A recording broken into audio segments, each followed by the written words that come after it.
Good morning, good afternoon, good evening, wherever it is you are throughout the world. Thank you very much for joining us in the Ori All Skills Tournament version 2019. My name is Shay, alongside Luke Lee. Today we have, in the round of 32, a match between UncleRonny, ranked number 1, and og1764, ranked number 32.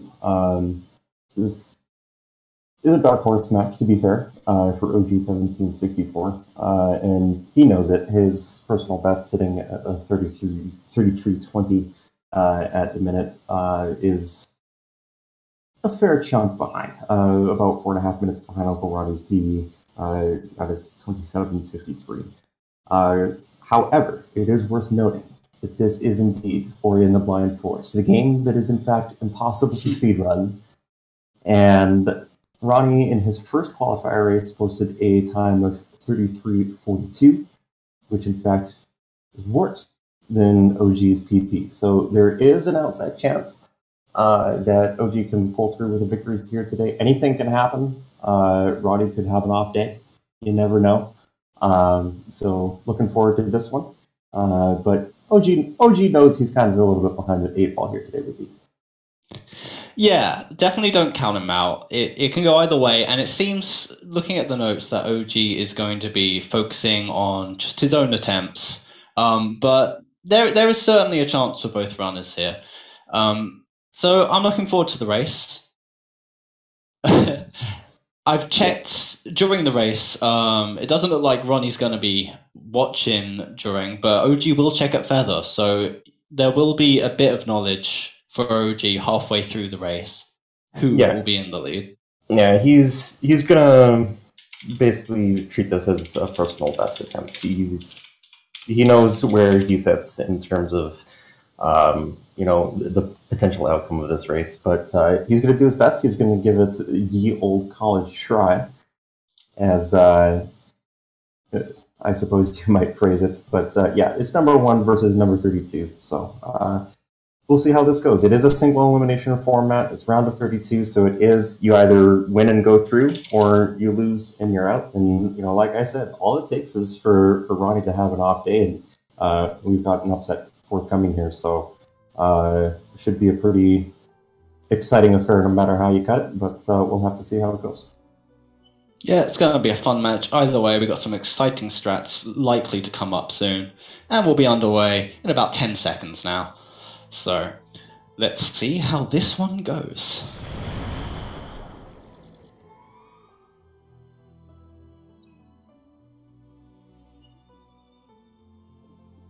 All right, runners are prepared. They're ready to go. The most challenging trick of the entire run, prologue skip. Yep. Gotta make sure you click normal and not the wrong difficulty, and then skip the cutscene. Yes, it is indeed required that all runners run on normal. There is going to be one trick that you're going to see happening heavily throughout the run. We've got a little bit of time as we just head off towards our first kill here, Sign. You're going to be seeing what we call Save Anywhere. A very creative name, but the description does exactly what it sounds like. When you place a save, and you then open up the skill tree, click the little experience bubble in the middle there, and press proceed and spirit flame at the same time, it confuses the game and allows you to move Ori while that skill tree is still up. And then when you level up an ability, it allows you to save anywhere. The reason I mentioned this early is because you're going to see it in a few minutes here, and very, very frequently throughout the run. It's going to be important for some tricks that are coming up, and for cutscene skips and all sorts of shenanigans. So here we go. First ability of the game, Sign. It has an internal cooldown, the Spirit Flame. If you spam it a little bit too much, it actually will trigger that cooldown and prevent you from attacking. And so one of the first minor optimizations the runners are going to be doing here as they move towards the right is use Sign in a very rhythmic fashion so that they can move to the right continuously without slowing down. As you can see, OG there had to just kind of pause for a fraction of a second before moving off to the right. It is important to note that Ronnie is using keyboard and mouse, whereas OG is running with a controller, and it is possible to bind the attack to scroll wheel to help with shooting faster. So you may notice Ronny using the scroll wheel there to get faster shots out. It's just a little help, whereas OG is going to have to independently press a button on the controller for every shot. Yeah. So we're coming up to the first minor glitch of the game. This is the no out of bounds but teleport anywhere category, which is effectively Ori's N and G category. If you're familiar with speedrunning terminology in general, you drop down, place a save here, take an intentional death in the water, and the game says, "Oh, we played the door cutscene animation. It's open," and then you can just go through it. Now, very important difference here. We're watching Ronny continue on the left, whereas OG is going up to grab this health cell. Now, grabbing the health cell is the safer play. It doesn't cost too much time overall, but you can save a bit of time if you decide to skip this health cell. However, doing so means you practically run the entire run with only 3 health, which leads to many dangers being more dangerous than they would otherwise be, and practically everything later in the game killing you in 1 hit. So a risky play from Ronny, but a slightly faster one. So that's where this difference is coming from right now. Yeah. And you'll see the runners kind of just jumping around here before they end up acquiring some later skills throughout the run. It's a very common thing when you're doing speed games. Jumping is ever so slightly faster. We're going to pretend that it has something to do with the coefficient of friction. It doesn't, but, you know, shenanigans. So here's wall jump. It is the first real skill that you get throughout the game and does exactly what it implies. It lets you jump off of walls, and we're going to go up here to the left on Ronny's screen and pick up our first energy cell of the game. As you probably noticed, there was a level up and an explosion that happened over on UncleRonny's side there as well. Leveling up in this game does that, and there it is right there. And there's a couple other things that it does as well, including regenerating your life and your energy, which is going to be important for a trick coming up in a few minutes here. Yes, very much so. Also, one quick side note onto the health cell routing. I think it's important to note that in this run, neither of the players are going to be completing the Ginzo tree coming up later, and so water will remain toxic.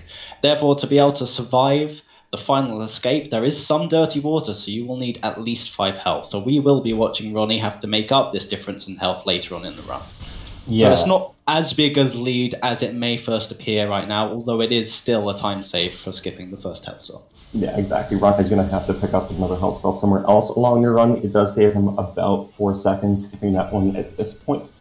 But yeah, he will have to make that up. And here's the save anywhere on the left side of your screen that we're talking about. Ronny is going to be leveling up Quick Flame. He's going to go for what we call the genocide version of this early gameplay. He's going to kill all the slimes here in black root burrows, and he's going to have to kill 1 extra one than OG will have to do on his way out in order to set up a level up for the trick that we were alluding to earlier. We'll get to that again in a little bit, because black root burrows is extremely scary. Ronny doing a very good job here, jumping over these excessively deadly spikes. Yeah. Picking up this orb. You'll notice that he drops it instead of taking the casual route around to the left. Turns out that orb will just find you throughout black root burrows. So he's going to stand here and wait for it now in order to be able to... Drops down, unfortunately. That is a bit difficult. We have to try and get the orb to despawn from down there, realize that Ori isn't where the orb is, and then reappear so that he can pick it up and reach this ability cell. Bit of a time loss there, giving OG a little room to breathe. Yeah, but unfortunately on the right side of your screen, OG did not skip the cutscene that leads into Black Root Burrows, so it's a bit of a wash on that front. And lasers are a thing in Black Root Burrows. Very good safety save from Ronny. Yeah, he also does that as a platform manipulation. He knows that because of the little waffle that he had there with the orb, that he was going to have to reset these platforms so that he would be able to get them on the cycle when he moves off to the right, which is about an 8-second time save. If you miss it, you've got to wait for the platforms. Continuing to do more platform setting up in the next room by waiting before going straight to this platform, it should give him a very good cycle to run into the room to the right where Ronny is currently at and have the platform just arrive in time for him to climb up. Yeah, that's right. OG having a tiny amount of difficulty with these very deadly spikes. They do a lot of damage. And the platforms are very finicky. There is a jump that, if timed poorly, is actually impossible to do. So, bit unfortunate for him, but he gets past it now. Yeah, as you saw, as he's coming back to the right over those spikes, you actually have to wait for the rightmost platform to dip all the way down before you can get that jump. It's a bit of a finicky jump to come back, doing it the unintended way, but he's through now. He did place a safety save there as well, so he didn't lose a whole lot of time with the struggles there. So now Ronnie is... the cutscene stack. Yeah. Oh, okay. He's going to pick up this XP. No, he's just waiting for the stack to play. I thought he was going to go through crushes there for a second. He was memeing. I was like, okay. So here's Dash. It is the Zoom skill, and you're going to see Ronnie go very fast, very quickly. And already off screen. And yeah. Now is the trick we've been alluding to, called the Fronky Walk. So both runners, upon leaving Blackroot, will have set up their experience so that this Fronky that we're just seeing now, appearing on Ronnie's screen, we're going to lead them over, and he's going to provide enough experience for the runners to level up. Now, leveling up... Oh, okay. Side note, you need at least 2 health for this trick, and Ronnie's noticing he only has 1, so he has to go back to the Spirit Well to heal. Which is a slight annoyance, but not devastating. Good for him to notice that and not die. But because level ups restore your health and energy, we're going to use the level up to get through a door that is unintended. We're going to lead the Fronky over, reach a door which requires you to input energy. The door requires 4 energy, but we only have a 2 maximum. So what we're intending to do is enter 2 energy, level up, get 2 energy restored, and enter those 2 to complete the 4 energy door. Let's see if he's able to do it. And he does it. Nice. Magnetless alternative, because he hasn't got the magnet skill, is a bit more risky, but he succeeds brilliantly. So there you go, he's through. Yeah, magnetless, that's a lot more precise than it ends up being otherwise. OG's got magnet. He's going to have a little bit more leniency when he goes for that thing. So this is Moon Grotto. You are supposed to go back through Glades and then up to the Spirit Caverns, talk to the Spirit Tree, get some lore, get Charged Flame, work your way all around through Swamp, get some more lore from Kumo, and then come all the way back around here to Moon Grotto. What that sequence break through the door did is put us here right now way ahead of where we're supposed to. Ronnie trying to go for the Crusher Cycle skip there, doesn't get it. Saves about 8 seconds if you do, not a huge deal. He's going to perform another Ghost Door here on the left-hand side of your screen as well. Take a little bit of damage, put the keys in the door, take a shot from the spider, and boom, he's through. Saves a little bit of time as OG enters Death Helmet on the right-hand side of your screen. Yep. OG gang through the Fronky Walk without any problems. I believe we are going to see some blind movement from Ronnie, so while the tree cutscene is playing for double jump, we are able to use save while the cutscene is playing and reload to move during the cutscene. As you can see, he's managed to climb up. Very well done. He moved expertly to the left and began climbing the wall without being able to see. Yeah, that's something that just takes a lot of practice. It's basically just memorizing what inputs that you need to do and when. It looks fairly impressive, and it is, as does this very precise grot. He just absolutely nailed that. That was the cleanest grotto skip. So that is a very finicky trick. You have to jump off of a very specific part of the wall, and grotto walls are bumpy and unpleasant to say the least. But he nails it without even stopping to take a breath. Yeah, so we talked about the save anywhere, allowing you to skip cutscenes. You can actually also do that with the save rekindle. So what you do is you drop a save, and then you move into the cutscene trigger, and you rekindle it, and then you reload the game, and the game says, oh, you have triggered this cutscene, and then it doesn't worry about playing it. It will reload, and it will be playing parts of it in some sections, but you're not frozen in place, which is the important thing. So you get to continue to move, which is exactly where that blind movement comes off of the double jump tree. So we've got OG on the right-hand side of your screen now, coming up towards that finicky grotto skip that you mentioned. And we'll see how he does as Ronnie speeds his way through the lasers, bonks his head on the wall there, might have a little bit of a headache for the next few seconds. But third try. Third try, first try every That's time. pretty good, yeah. So no problems for either runners for that. Actually quite difficult trick. Yeah.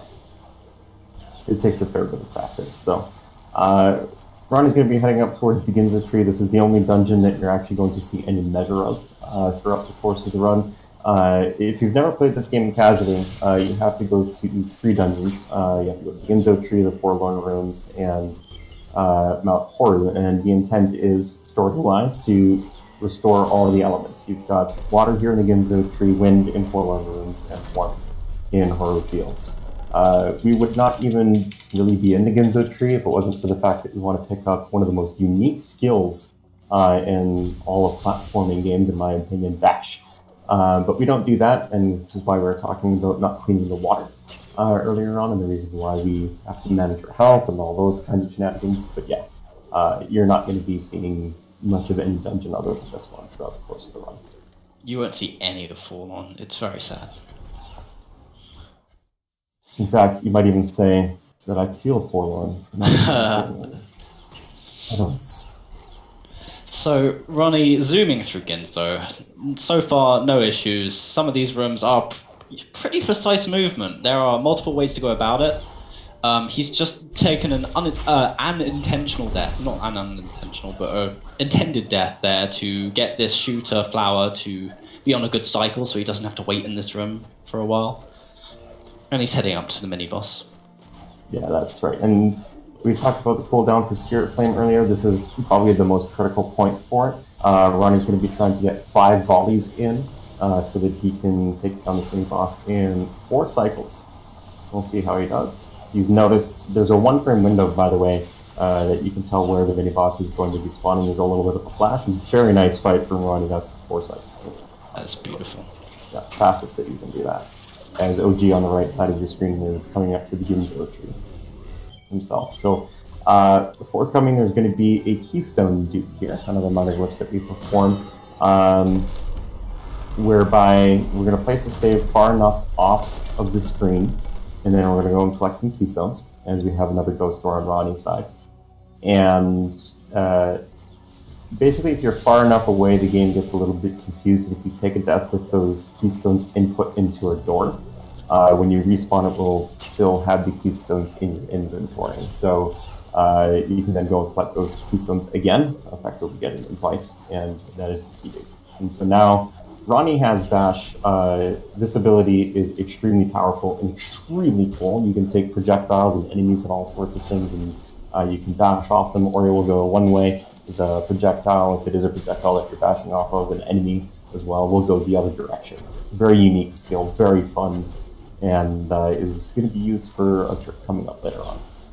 So, while OG storms through the beginning of Ginzo with no issue, very clean movement from OG, you can see the key dupe that we were talking about from Ronnie, an intentional death there, very nicely done, and now the recollection of the keys.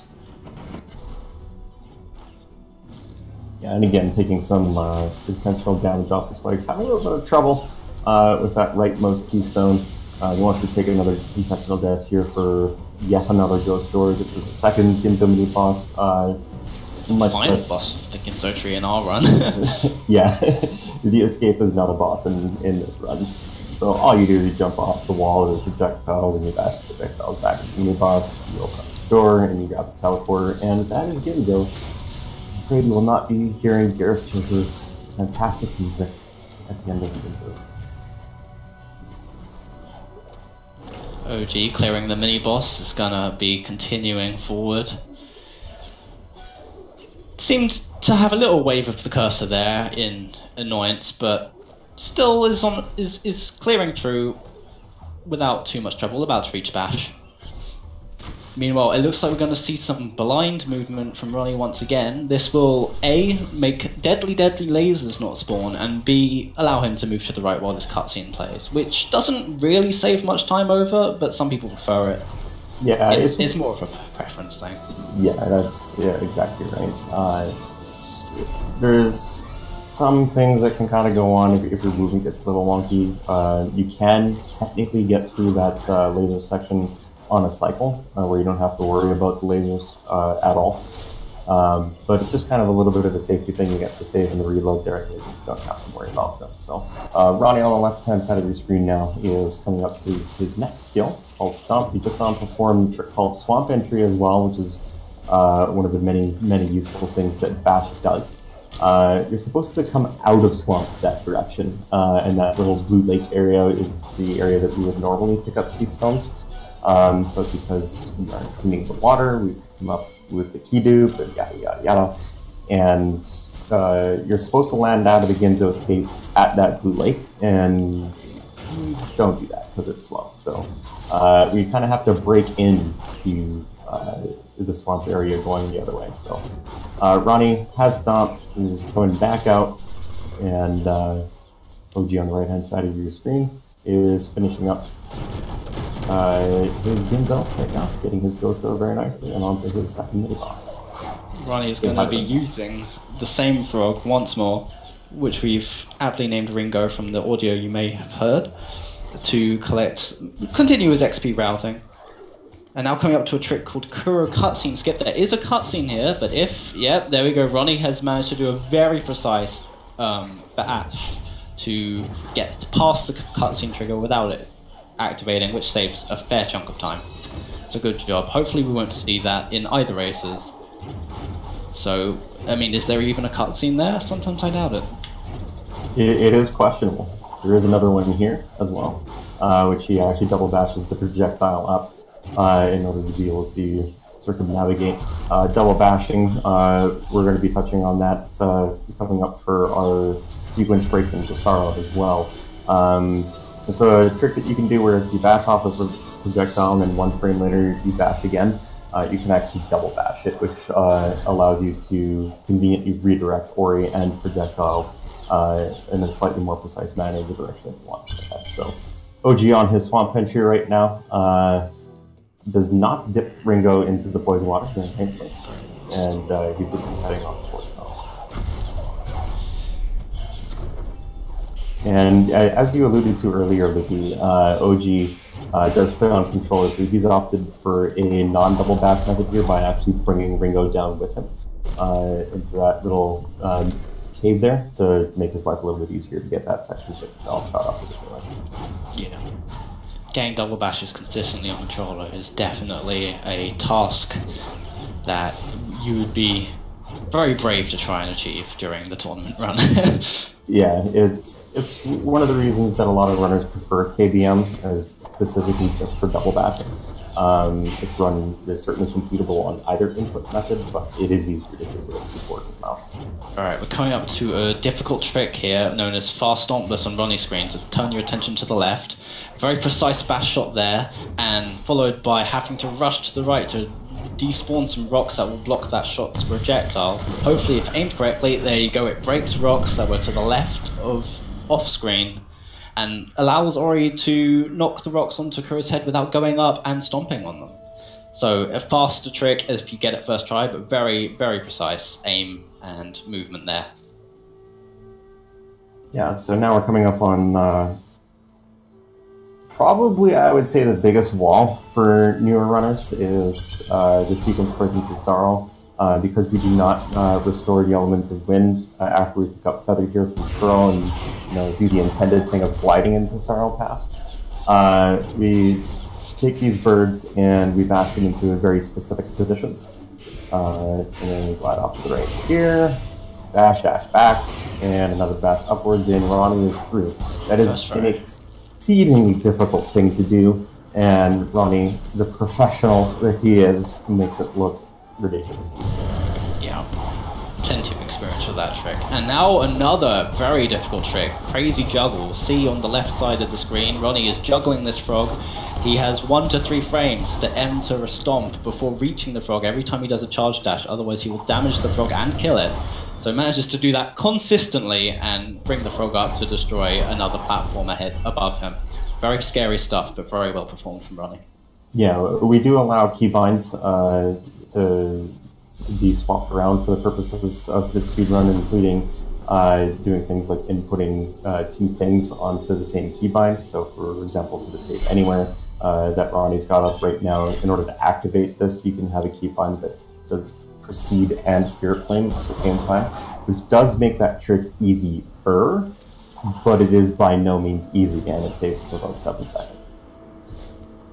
So now Ronnie threw the affectionately named Dorito Caves for obvious reasons.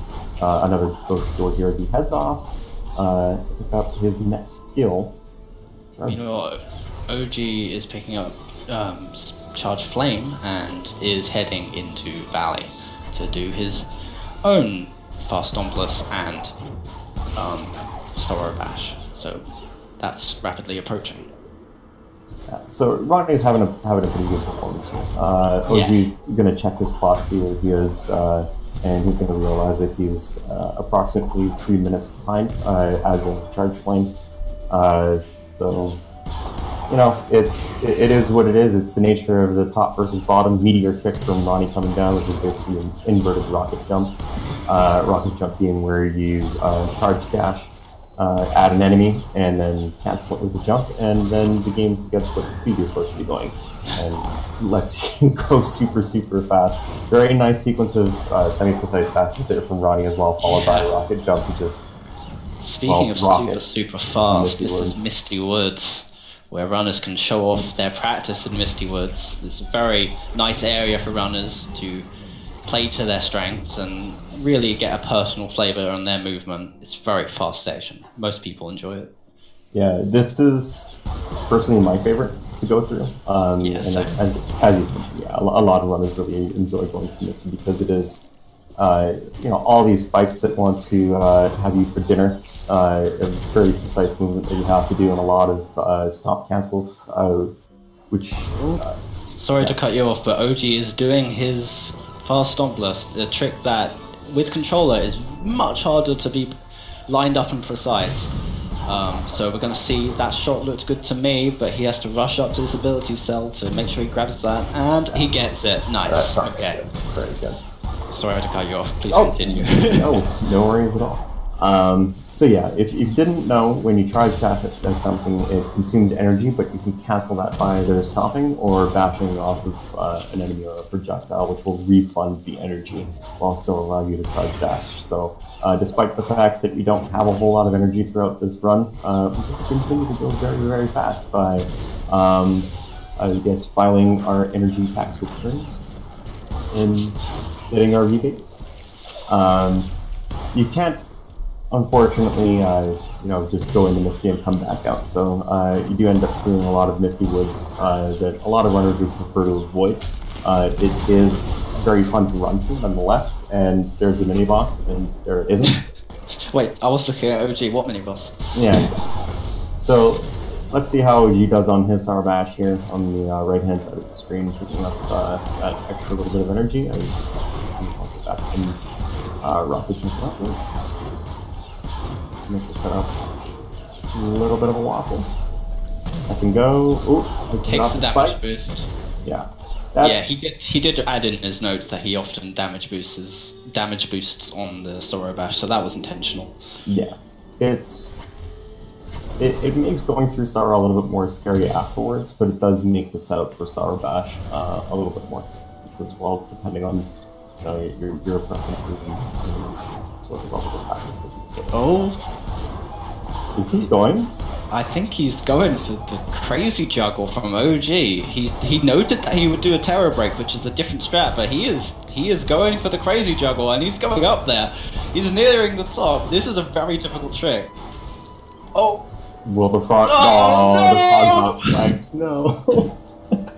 Very, very brave attempt there from OG, trying to get a good showing here. That was so close. Very impressed. I am internally clapping right now for OG.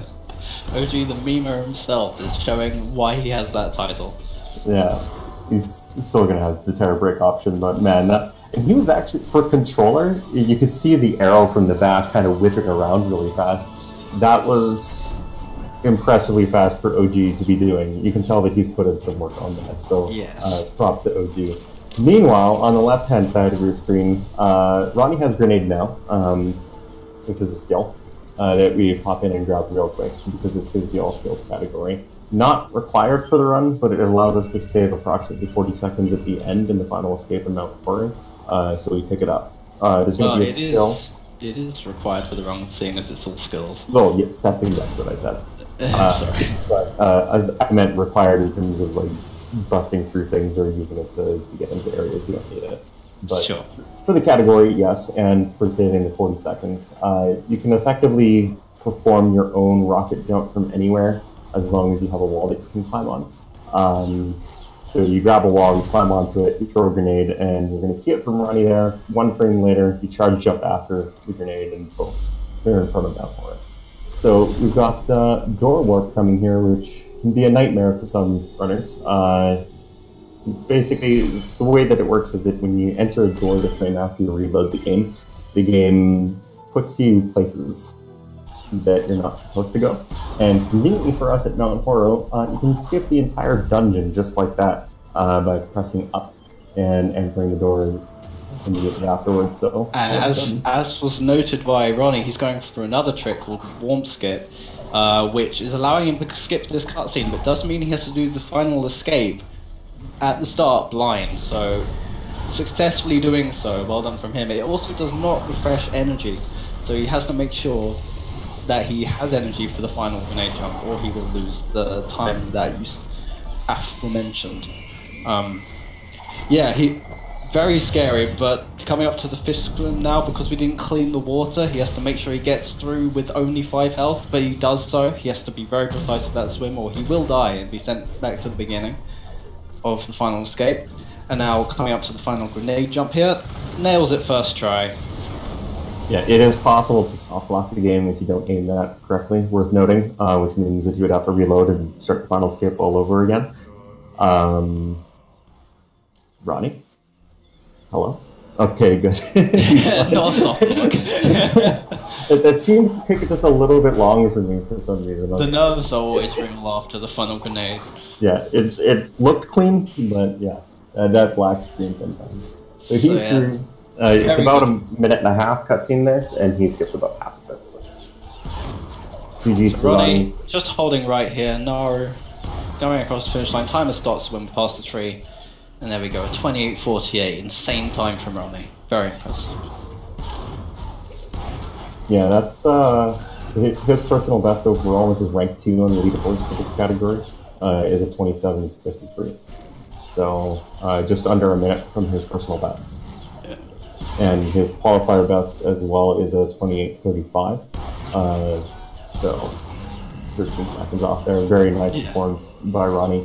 OG, as of the Sunstone, thanks to the people in the background helping us out, Smashy on the restream, and Skull and Luster on our truck, keeping track of the stats and making sure that we have the information that we need. Was about 5:47. Behind Ronnie at the Sunstone. So OG on the right hand side of your screen now is traversing through the Seawood. Yes, some very nice misty movement from OG as well, zooming through, using those bash cancels to retain energy and quick movement with those charge dashes, as Ronnie did before getting to the climb tree. Yeah, you saw OG pause there for a second. As you mentioned, he was paying attention to Ronnie later on throughout the run. He knows Ronnie has won by this point, and so he just kind of paused to do that with Ronnie. So not just the power of memes with OG, but also the power of lightness and sportsmanship.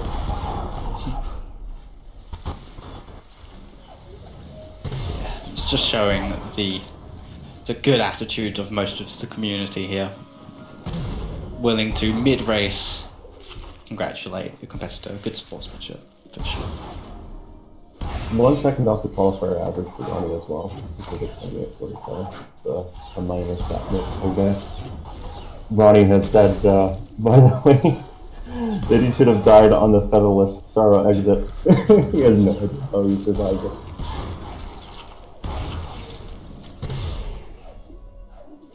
So, OG making his way through Misty on the exit. He's going to finish the run. He's not a quitter. Nope. He's going to be going through some... And very good pace still, I think, from OG. He hasn't messed up. It's just a very difficult opponent.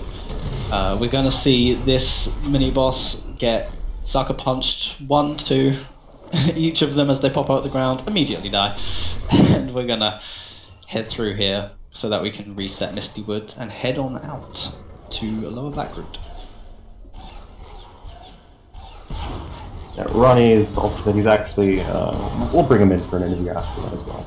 But, he does say that he can't do an interview, actually, unfortunately. He can? Okay, that's fine. Fair enough, yeah. I don't blame him. But yeah, he has told us ahead of time here then that he's pretty happy with the time that he's posted, the 28:48, given some of the way his early game went, in particular with Monty Walker. He had to go back to that spirit wall that he just saw OG touch to recuperate the health that he had lost from taking that extra hit. So another glitch here that you can perform with some save shenanigans. That lever is meant to open the gate that you saw on the right corner of your screen on the OG side. If you activate the lever and then you kindle your save, it will glitch that gate into an open state if you take a death. And we do that ahead of time as we head down towards like Grenade here, just to save a little bit of time coming back up, so that we don't have to retrace our steps, go grab that lever, pull it, and do the intended vanilla strats of working our way through that little cavern there. Very smart safety strat as well, that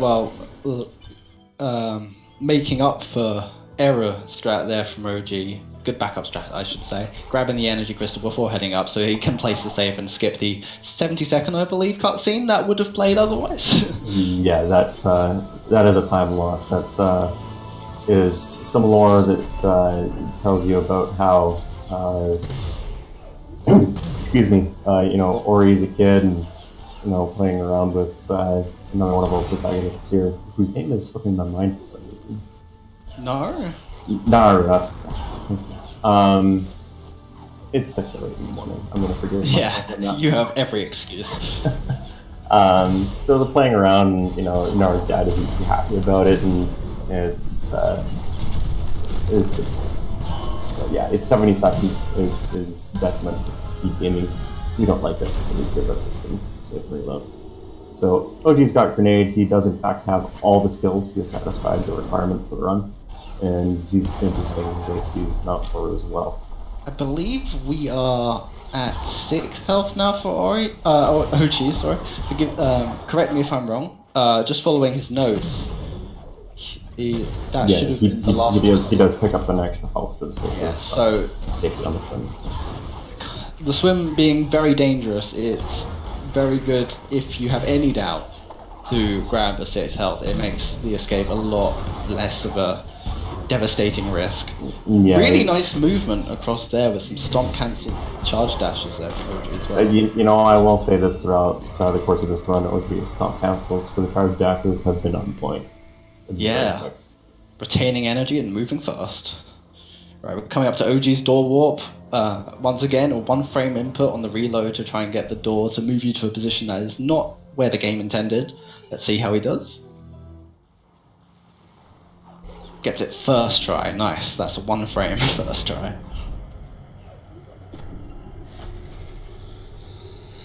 No insane warmth skip. So we're going to see the warmth be returned and Kuro be not too happy about it as we enter the final escape here from OG. There's Kuro. Drawing at you, as Kuro has come to view. The essential antagonist of this game, which you pretty much have not seen, stomps into the lava because, maybe he wanted to make some pasta. I don't know. Quick death, not too detrimental there time-wise. No. Gonna have to wait for this lava pillar. And continuing through. Elemental room, quite a tricky room for many, but seems like OG's not having any problems there and heading towards the fish. Screen had changed earlier than this. These fish positions start to get determined, which is one of the reasons that OG goes for that extra health. Is because if you aren't super fast coming through there, the fish will kind of move about, and then you kind of have to sort of on the fly figure out where they are. And that can cost extra health. Gets the grenade jump. First try, very fast. And that should be it from OG. So he's through, and he'll be coming up just shy of the 37-minute mark with the cutscene skip there. So GG to both of our runners, and unfortunately for OG, he has been knocked out of the tournament single elimination format as we talked about earlier in the round of 32. So Ronny will be advancing. And he will be facing the winner of Hydra or Richard.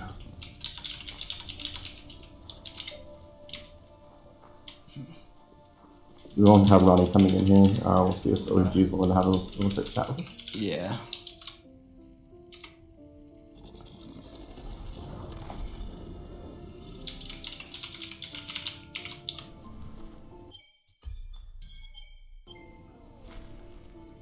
It is fairly late right now for OG. But he is down. He is down for coming. Excellent. Okay, we'll discuss his experiences in the past race. Here he is. Hello, OG. Congrats on the race. Good time. Fortunately, you did come second in the race against the top-seeded player, but you performed very well. How did you feel about that race overall? To be honest, I felt like it was over as soon as I ate the cutscene going into Blackroot.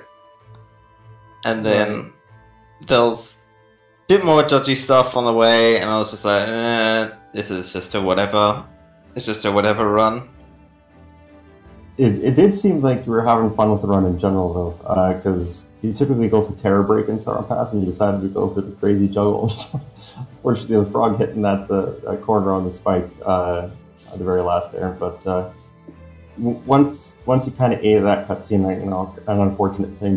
Did you feel more relaxed in a way because of that?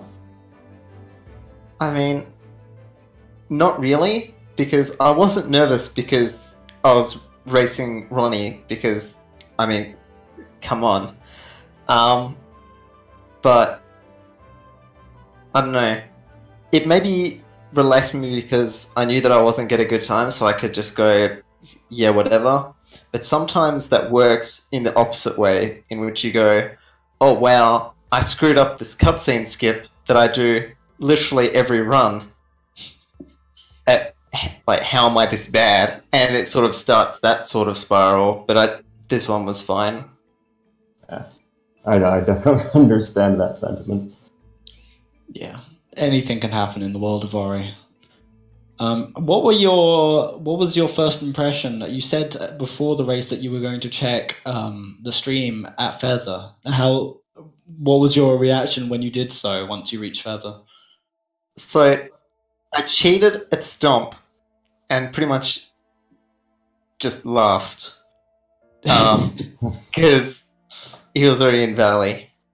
Checked again at Charge Flame. He was at Charge Jump. And then at Feather, and he's like Climb, and I'm like, you know what? Let's just try this crazy juggle. That was pretty much the only reason why I was checking. Because the run was dead, and I thought I'd have some fun. That's not dropping really any time.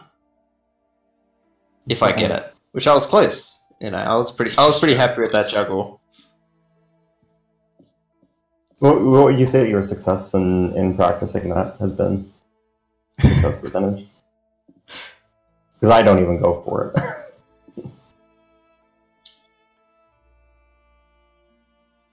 Alright, well, so yeah, Ronny has advanced, and as you can see on the screen there, he's going to be facing the winner of our mid-most match, Hydra versus Richard.